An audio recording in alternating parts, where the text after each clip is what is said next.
हमें अत्यधिक उच्च तापमान के बारे में बात करनी होगी क्योंकि अगर आप बस किसी चीज को आग लगा दें तो वह पर्याप्त नहीं होगा। सदोम और अमोरा में क्या हुआ था? तो बहुत तेजी से जल गया।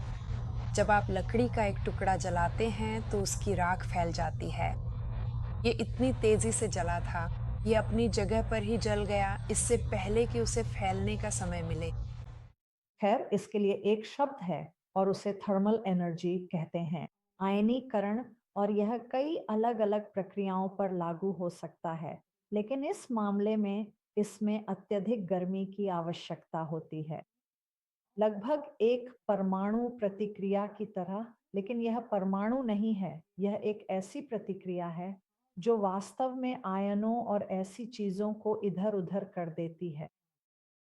और अगर आप यहाँ की परतों को देखें, तो यह अत्यधिक उच्च तापमान की फ्लैश फायर का परिणाम है, जिसमें जल रही वस्तुओं के सभी तत्व परमाणु भार के अनुसार अलग हो गए थे। इससे वे परतों में जम गए। और यहाँ आप इन परतों को देख सकते हैं। और यह एक अजीब घटना है। हमें यह कहीं और देखने को नहीं मिलता। मुझे यह तस्वीर खास तौर पर पसंद है क्योंकि यह किसी संरचना के उस हिस्से जैसी लगती है जो जलते समय गिरने की कोशिश कर रही थी। यह इतनी तेजी से जल गई कि गिरने की प्रक्रिया के दौरान ही समय में स्थिर हो गई। यह तस्वीर वाकई अविश्वसनीय है। हजारों डिग्री से अधिक तापमान वाली फ्लैश फायर के आयनीकरण प्रभाव के अलावा और कुछ भी यह नहीं कर सकता था। एक ही पल में आग घूमी और फिर समय में स्थिर हो गई। ये तो बहुत स्पष्ट है। अगर आप ध्यान दें तो ऊपर और नीचे की परतें अपेक्षाकृत सीधी और व्यवस्थित हैं, लेकिन यह परत घुमावदार है, जो दिखाता है कि आग ने उस विशेष सामग्री के साथ घुमाव किया। और हमारे पास वास्तव में जानने का कोई तरीका नहीं है ये सामग्री क्या है, क्योंकि जब यह हुआ तब जो रासायनिक प्रतिक्रिया हुई उसने सब कुछ बदल दिया, ऐसा रॉन का मानना था। अगर आप ध्यान दें, जब हम और तस्वीरें देखेंगे तो आप देखेंगे कि इमारतें बहुत ऊंची दिखाई देती हैं और फिर ये सारी राख नीचे गिर रही है। और अगर आप जमीन के स्तर पर खड़े होकर ऊपर देख रहे हैं तो आप सोचेंगे, वाह, ये इमारतें सच में बहुत ऊंची थीं। लेकिन रॉन का मानना था और उन्होंने इसका प्रमाण भी पाया कि आग पूरी तरह से बेडरॉक तक जल गई थी और यह तस्वीर यहीं उस सुझाव की पुष्टि करती है।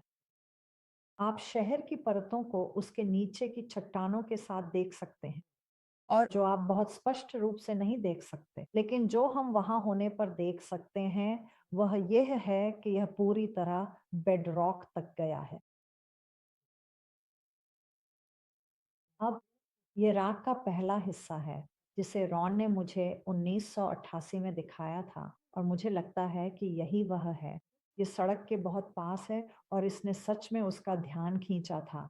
उसने यह मुझसे मिलने से पहले ही खोज लिया था और मुझे लगता है कि इसी वजह से उसने इन चीज़ों को और करीब से देखना शुरू किया और अब वह इसके बारे में बात करने वाला है।